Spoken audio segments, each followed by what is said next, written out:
Hello student. सो बेटा हमारा chapter number 7 finish हो चुका है। जो चैप्टर नंबर 8 है बाइनॉमियल थ्योरम का, वो आपके सिलेबस से डिलीट हो चुका है। सो आज हम स्टार्ट करेंगे चैप्टर नंबर 9। चैप्टर नंबर 9 है बेटा सीक्वेंस एंड सीरीज। देखिए सीक्वेंस एंड सीरीज का चैप्टर है, वो काफी इंपोर्टेंट चैप्टर है बेटा। सबसे पहले तो अगर मैं बात करूं डेफिनेशन की कि सीक्वेंस बोलते किसको है, कि सीक्वेंस की डेफिनेशन क्या है, तो देखिए बेटा सीक्वेंस क्या होता है? A set of numbers, a set of numbers according to some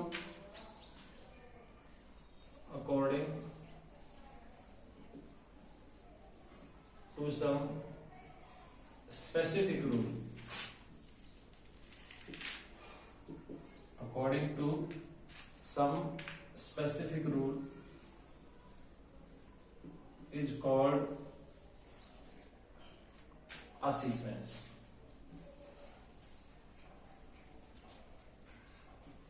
बेटा ऐसा सेट जो किसी स्पेसिफिक रूल के अकॉर्डिंग लिखा गया हो, उसको आप सीक्वेंस बोलते हैं। ठीक है, इसकी सेकंड डेफिनेशन भी लिखता हूं बेटा। Second definition, a sequence is a function, a sequence is a function whose domain is natural number, whose domain is natural number।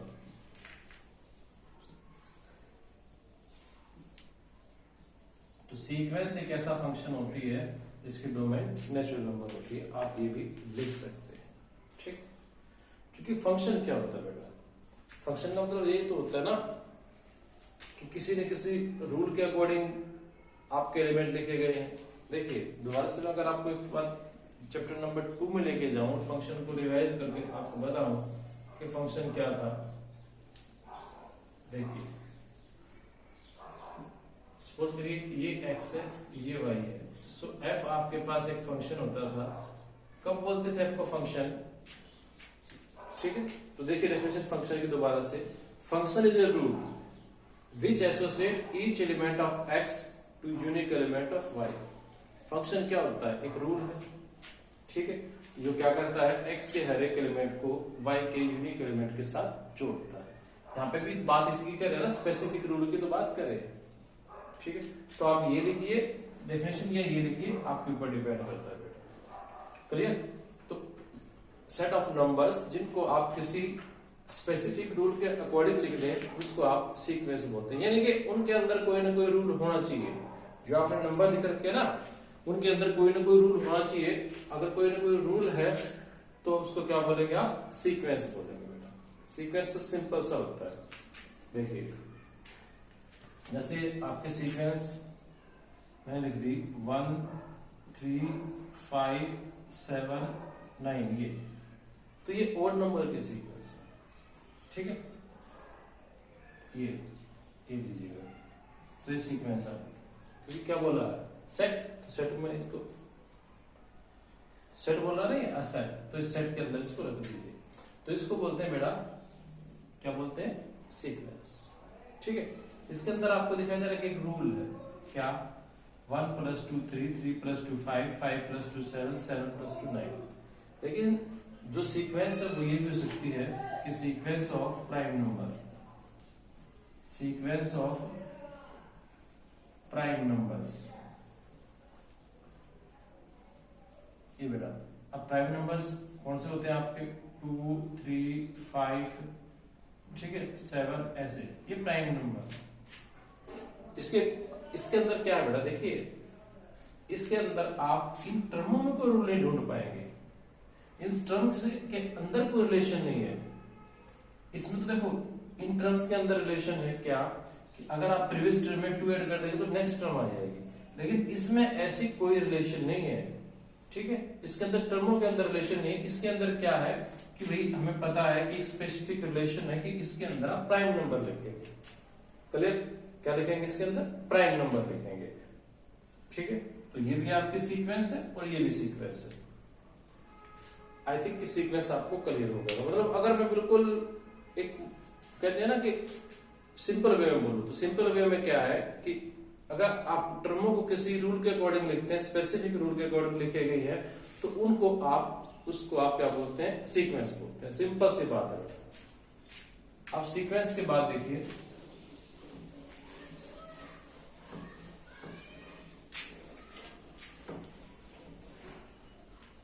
Sequence के बाद, तो सीक्वेंस के बाद एक होता है बेटा प्रोग्रेशन। ये भी काफी बार आता है, इसीलिए मैंने ये दो एग्जांपल आपके सामने लिखे हैं कि प्रोग्रेशन क्या है भाई।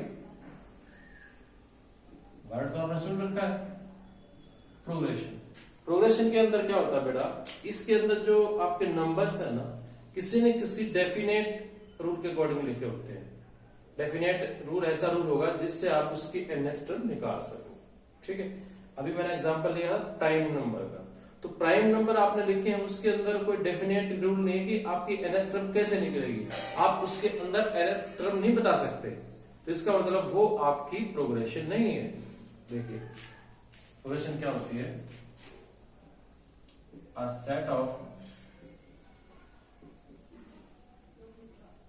set of numbers according to a set of number according to some definite rule,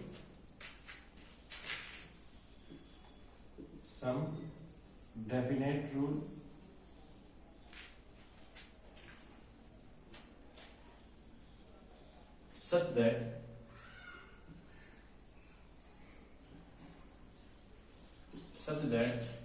we can find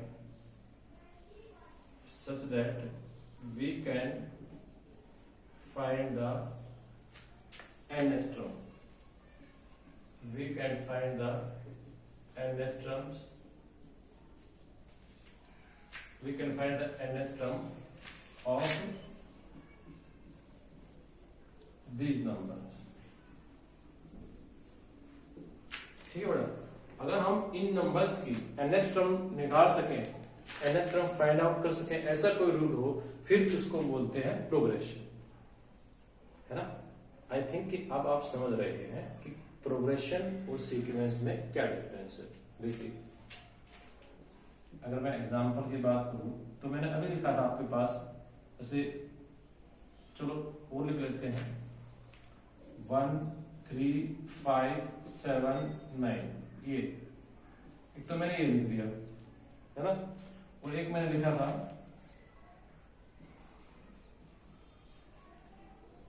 sequence of या सेट ऑफ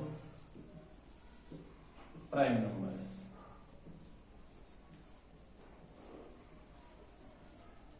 ठीक है, प्राइम नंबर्स, तो प्राइम नंबर्स अगर आप लिखेंगे तो क्या आएगा भाई, 2 होगा, फिर 3 होगा, 5 होगा, ऐसे ये निकलता है। इसके अंदर आप nth टर्म नहीं फाइंड आउट कर सकते।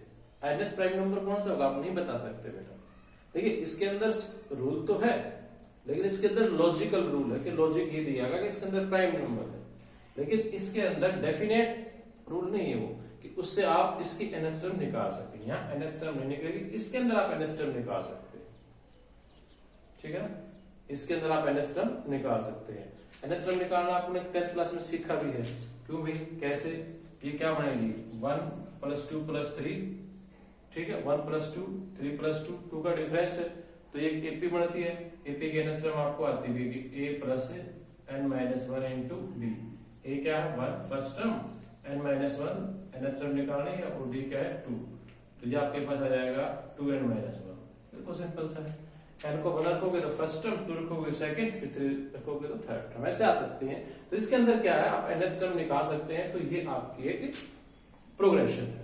क्लियर, और ये आपके सीक्वेंस है बेटा। तो आई थिंक कि सीक्वेंस और प्रोग्रेशन में डिफरेंस आप समझ गए हैं।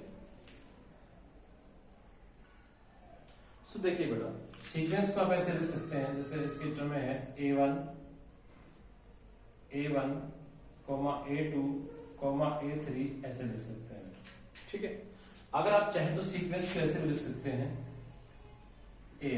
a जब आप हायर क्लासेस में पढ़ेंगे तो सीक्वेंस को ऐसे लिख सकते हैं, ठीक है। सीक्वेंस को चाहे तो आप ऐसे भी लिख सकते हैं, राइट। तो सीक्वेंस की नोटेशन होती है, बट ये अगर मैं इसकी बात करूं तो ये इनफाइनाइट सीक्वेंस होती है। अब फाइनाइट और इनफाइनाइट सीक्वेंस का डिफरेंस आपको पता चल जाएगा, सिंपल सा होता है। फाइनाइट सीक्वेंस क्या होगी, जिसके अंदर नंबर ऑफ टर्म फाइनाइट होंगे। इनफाइनाइट क्या होगी, जिसके अंदर नंबर ऑफ टर्म इनफाइनाइट होंगे। So finite sequence, a sequence having finite number of terms, ठीक है। A sequence having finite number of terms is called finite sequence।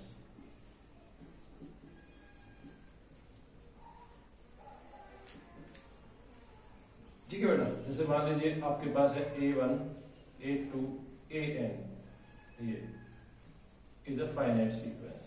इसके अंदर n टर्म है ना, तो ये आपके पास फाइनाइट सीक्वेंस है, ऐसे फाइनाइट सीक्वेंस। इनफाइनाइट सीक्वेंस नाम से पता लग रहा है,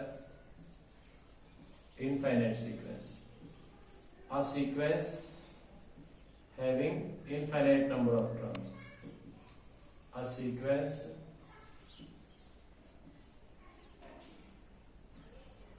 having infinite number of terms, a sequence having infinite number of terms is called infinite sequence। ठीक है बेटा, infinite sequence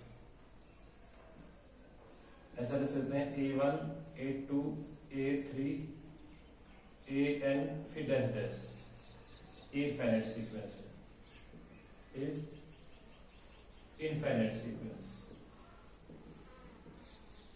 infinite sequence. Infinite sequence को आप ऐसे लिख सकते हैं, ये ठीक है ना, ये AN ऐसे बेटा, इसका मतलब क्या है, A1, A2, A3, A4, A5 up to infinite number of terms. ये और ये सेम, आप ऐसे लिखे या ऐसे लिखे, ठीक है। तो फाइनाइट सीक्वेंस, इनफाइनाइट सीक्वेंस और सीक्वेंस की रिप्रेजेंटेशन कैसे लिखते हैं। देखिए आपकी बुक्स के अंदर तो क्या क्या मिल रहा है, ऐसे मिल जाएगा बुक्स में, तो अभी तो A1, A2, A3 ऐसे मान लीजिए, अभी मैंने लिखा 1, 3, 5, 7, 9 ये क्लियर। लेकिन आप इसको सेट के अंदर भी रख सकते हैं, कोई प्रॉब्लम नहीं है, ठीक है। ओपन भी रख सकते हैं, इसमें कोई आपको प्रॉब्लम नहीं, ये सिर्फ एक नोटेशन है, आप इसका यूज कर सकते हैं। चलिए बेटा, तो ये थी आपके पास सीक्वेंस, फिर ठीक है, उसके बाद प्रोग्रेशन, फिर फाइनाइट, इनफाइनाइट सीक्वेंस। अब हम करेंगे बेटा सीरीज। देखिए बेटा, अब सीरीज करेंगे। If A1, A2, A3 like that AN, N लेंगे तो फाइनाइट, मतलब अगर फाइनाइट नंबर ऑफ टर्म लेंगे तो फाइनाइट सीरीज हो जाएगी, अगर इनफाइनाइट लेंगे तो इनफाइनाइट सीरीज हो जाएगी, ठीक है। If AN is a sequence, then sum of terms of sequence, sum of term of sequence is called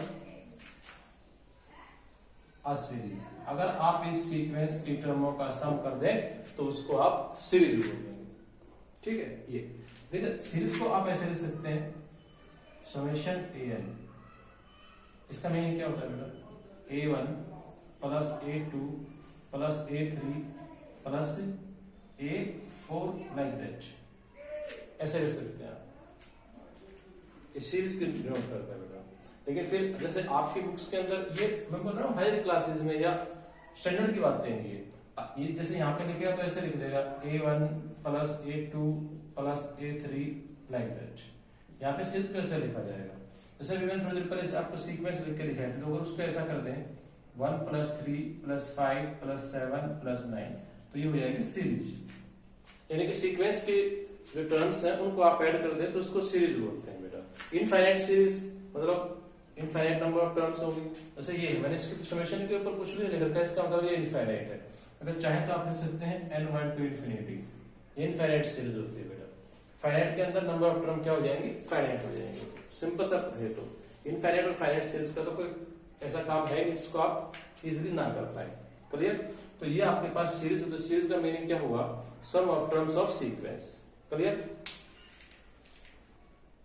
सो देखिए बेटा, आपको सिंपल सिंपल से क्वेश्चन है, उनकी आप प्रैक्टिस करेंगे। बहुत सिंपल आप लोगों के लिए। देखिए क्वेश्चन नंबर 1 है, right first 5 terms of the sequence which nth term is this. आपके पास nth टर्म है, आपको फर्स्ट 5 टर्म निकालने हैं। सो nth टर्म क्या है आपके पास, वी हैव nth टर्म का फॉर्मूला दे रखा है ना, an is equal to n into n plus 2। So a1 n को 1 रख दीजिए, तो 1 into 1 plus 2 आ जाएगा बेटा, तो 1 into 3 आ जाएगा, तो ये 1 into 3 तो आपके पास 3 आ जाएगा। a1 आपने निकाल दिया। ऐसे ही आप a2 निकाल दीजिएगा, a2 n को 2 रख दीजिए, 2 into 2 plus 2 हो जाएगा ये, तो 2 into 4 हो गया ये आपके पास 8 हो गया। क्लियर?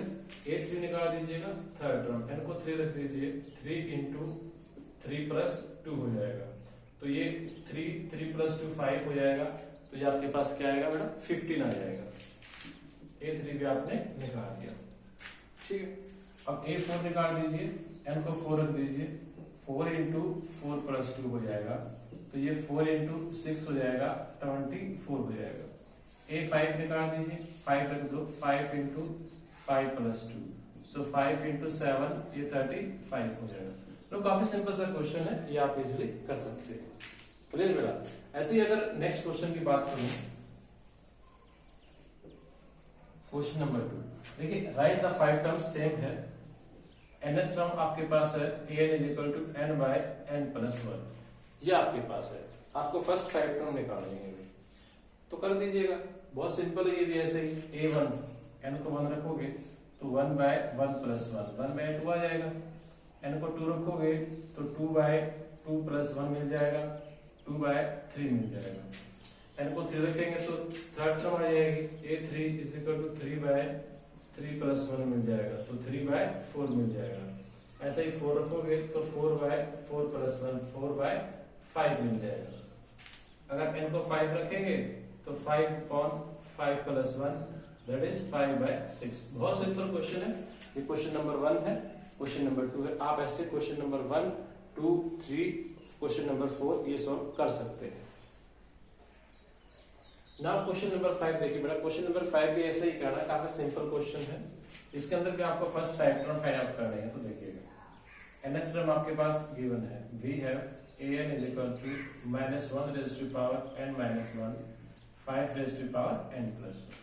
सो पहले आप a1 निकालेंगे, n को 1 रखेंगे, a1 n को 1 रखा, सो -1 की पावर 1 minus 1 0 हो जाएगा, 5 raised to power ये n को 1 रखेंगे तो 2 हो जाएगा बेटा। -1 की पावर 0 1 होता है, 5 raised to power 2 25 हो जाएगा। इसके बाद n को 2 रखिएगा, सो -1 की पावर 2 minus 1 हो जाएगी, 5 raised to power 2 plus 1 3 हो जाएगी, तो -1 raised to power 1 माइनस रहेगा और 5 raised to power 3 यह आ जाएगा 125। ठीक है भाई? ऐसे ही आप a3 निकालेंगे तो -1 यहाँ पे 3 रखेंगे तो 3 minus 1 2 हो जाएगा, -1 raised to power 2, 5 raised to power 4 हो जाएगा बेटा। -1 raised to power 2 प्लस हो गई 5 raised to power 4 625 हो जाएगा, बट पॉजिटिव आएगा ये, यहाँ पे पॉजिटिव आएगा। Next a4, so -1 raised to power 4 minus 1 3 हो जाएगा, यहाँ पे 5 raised to power 5 आ जाएगा। क्लियर? तो 5 raised to power 5 आप निकालेंगे तो इसको 5 से मल्टीप्लाई कर दीजिए, ये माइनस का आएगा, 5 से करेंगे 5 5 जा 25, 5 2 जा 10, फिर 3 कैरी हो गए थे, सॉरी 2 कैरी हो गए थे ये बेटा, फिर 5 6 जा 30 और 1 कैरी था, तो 3 1 2 5। ठीक है? ये नेगेटिव आएगा बेटा, -1 की पावर 3 माइनस होता है, तो आपने ये नेगेटिव लिख दिया। नेक्स्ट देखिएगा a5 लिखिए, -1 की पावर 5 minus 1 4 हो गया और 5 raised to power 6 हो गया। अब -1 की पावर -1 रेज़ टू पावर 4 है, तो प्लस का हो जाएगा ये। अब इसको फिर 5 से मल्टीप्लाई कर लीजिएगा। 5 5 जा 25, 5 2 जा 10 और 2 थे कैरी, तो 12 हो गया। 5 1 जा 5 और 2 7, 5 3 जा 50। ठीक है बेटा, तो ये आपके पास नेक्स्ट टर्म है। क्लियर? यहाँ पे 6 आएगा, तो ये आपके पास नेक्स्ट टर्म है बेटा 5 6 2 5। तो ये आप ऐसे सिंपली क्या कर सकते हैं, फर्स्ट 5 टर्म फाइंड आउट कर सकते हैं। काफी सिंपल क्वेश्चन है, चलो नहीं जो आपके पास एक्सरसाइज है यही पूरी सिंपल है बेटा। ठीक है, नेक्स्ट क्वेश्चन देखते हैं। सो बेटा क्वेश्चन नंबर 11 करेंगे, बाकी जो बीच में क्वेश्चन नंबर 5 के बाद 6 7 8 9 है 10 तक वो आप कर सकते हैं। काफी सिंपल क्वेश्चन आप लोगों के लिए छोड़ दिए गए। तो क्वेश्चन नंबर 11 देखिए। अगर क्वेश्चन नंबर 11 की हम बात करें तो सिंपल तो 11 भी है, लेकिन फिर भी देखिएगा। फर्स्ट टर्म तो आपके पास गिवन है बेटा, फर्स्ट 5 टर्म आपको निकालनी है।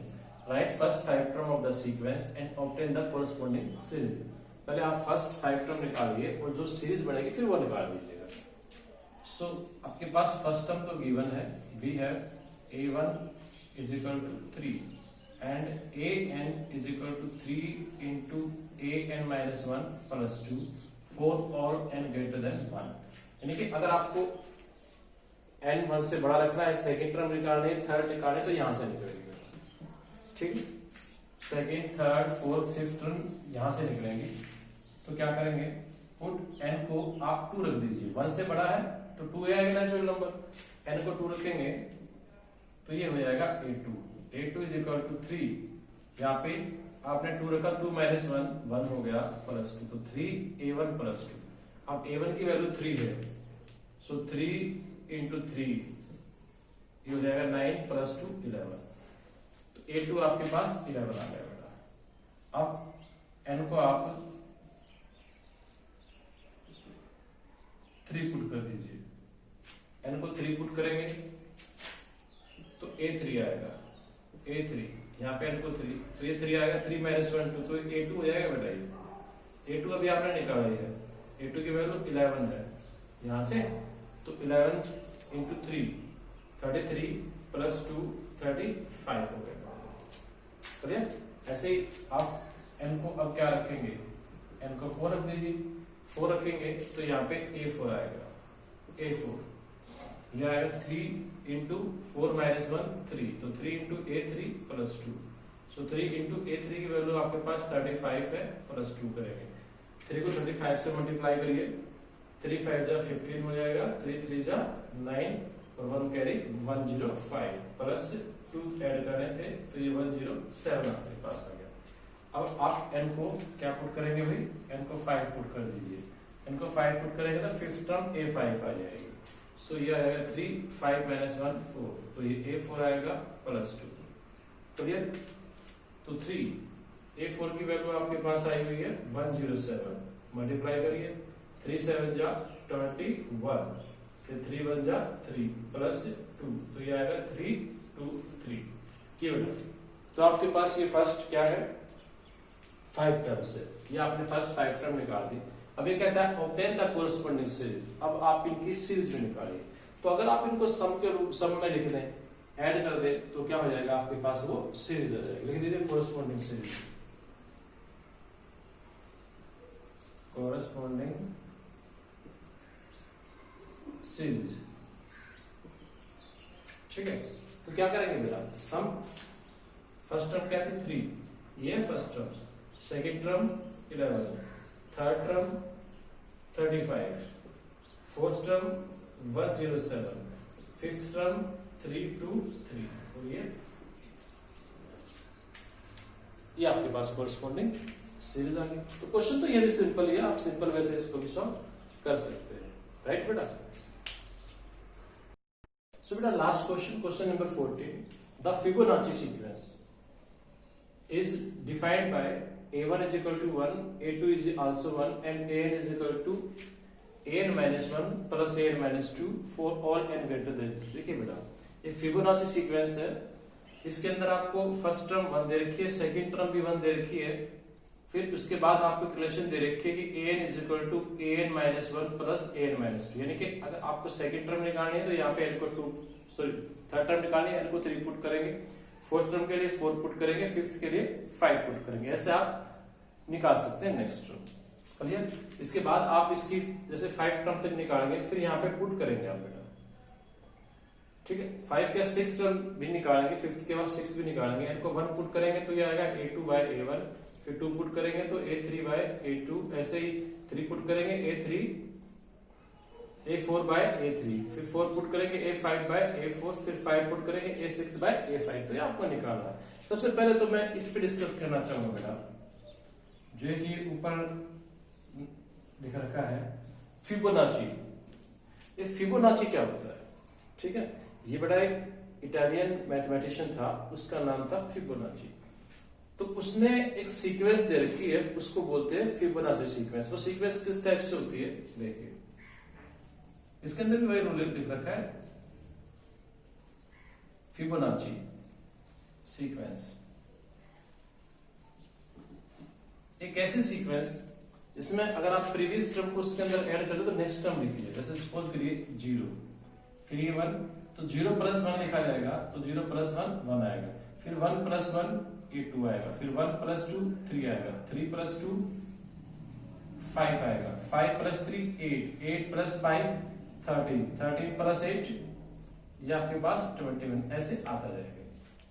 इसको बोलते हैं बेटा फिबोनाची सीक्वेंस, यानी कि ये जो ये टर्म है वो अपने प्रीसीडिंग 2 टर्म्स का सम हो। जैसे यहाँ पे तो 0 रहेगा, फर्स्ट टर्म तो 0 है, फिर नेक्स्ट 1 है, इसके बाद नेक्स्ट टर्म निकालेंगे तो 0 प्लस 1 1 आएगा, ठीक, ये 0 प्लस 1 1, फिर इसको इसमें ऐड किया तो 2 आया, फिर 2 प्लस 1 3, फिर 3 plus 2 5, 5 plus 3 8, 8 plus 5 13, 13 plus 8 21, so on. तो इसको बोलते हैं बेटा फिबोनाची सीक्वेंस। क्लियर? देखिए फर्स्ट 2 टर्म तो गिवन होंगी यहाँ पे, तभी तो हम नेक्स्ट निकाल पाएंगे। यही इसके अंदर दे रखा है, a1 और a2 दे रखा है आपको, a1 और a2 1 है, तो an क्या है बेटा? इसके जो प्रीवियस 2 टर्म है, देखिए अगर मैं बात करूं,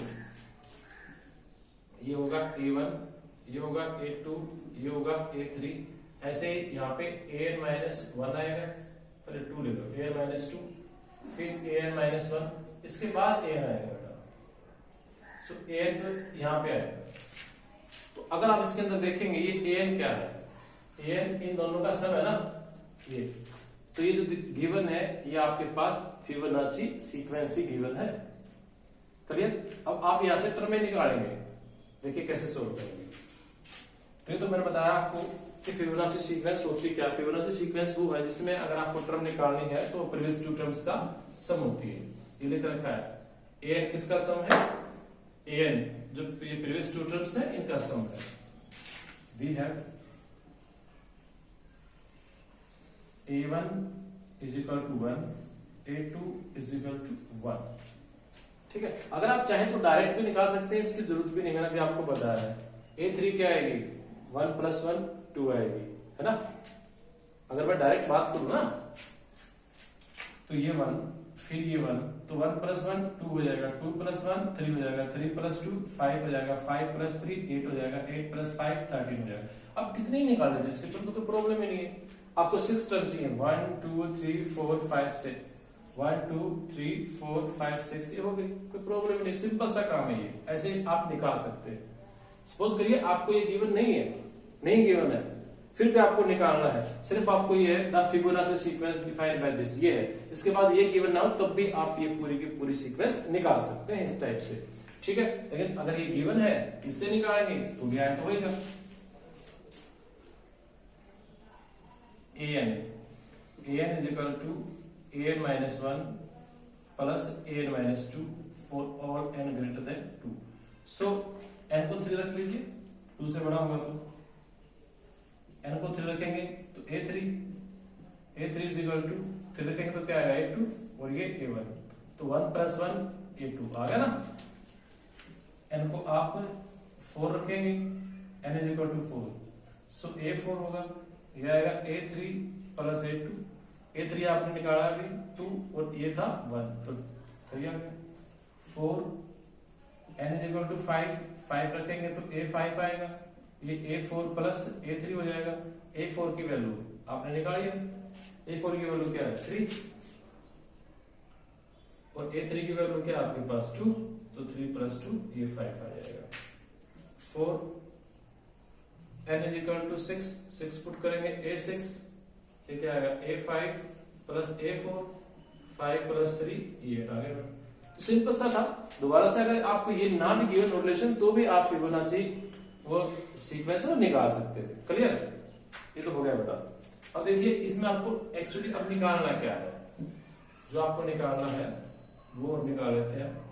आपको निकालना है an plus 1 4 n is equal to 1 an plus 1 an plus, चलिए यहां लिख देते हैं an plus 1 by an, n को 1 रखोगे तो इधर 2 हो जाएगा a2 bye a1, a2 bye a1, a2 भी 1 है, ये भी 1 है तो 1 आ जाएगा। 4 n is equal to 2, n को आप 2 रखेंगे तो जो an प्लस 1 बाय an इसकी वैल्यू क्या आएगी an प्लस 1, ये a3 आ जाएगा अपॉन a2 आ जाएगा। a3 आपके सामने निकाला था ये रहा a3 बेटा 2, a3 की वैल्यू 2 है 2 और a1 की वैल्यू 1 है तो ये 2 आ जाएगा। ऐसे ही जब आप n को 3 रखेंगे तो यहाँ पे an प्लस 1 बाय an 3 रखेंगे तो ये a4 बाय a3, a4 की वैल्यू आपके पास 3 है, ठीक है, और a3 की वैल्यू 2 है तो 3 बाय 2 आ जाएगा। 4 n इज इक्वल टू 4 रखिए, n को 4 रखेंगे तो an प्लस 1 बाय an क्या बनेगा a5 अपॉन a4, a5 की वैल्यू 5, ठीक है, a4 की वैल्यू 3। ऐसे ही अगर आप n को लास्ट में 5 रखते n is equal to 5, so an plus 1 by an, तो ये होता a6 बाय a5, a6 की वैल्यू 8 बाय 5। ये तो क्वेश्चन तो काफी सिंपल है ना, ये क्वेश्चन तो आपका बहुत ही सिंपल क्वेश्चन था, ठीक है बेटा।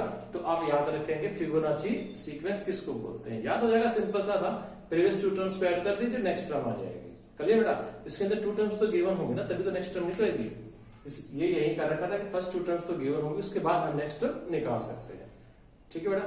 तो आज आप ये जो आपकी क्वेश्चन है एक्सरसाइज 9.1 वो कंप्लीट करेंगे।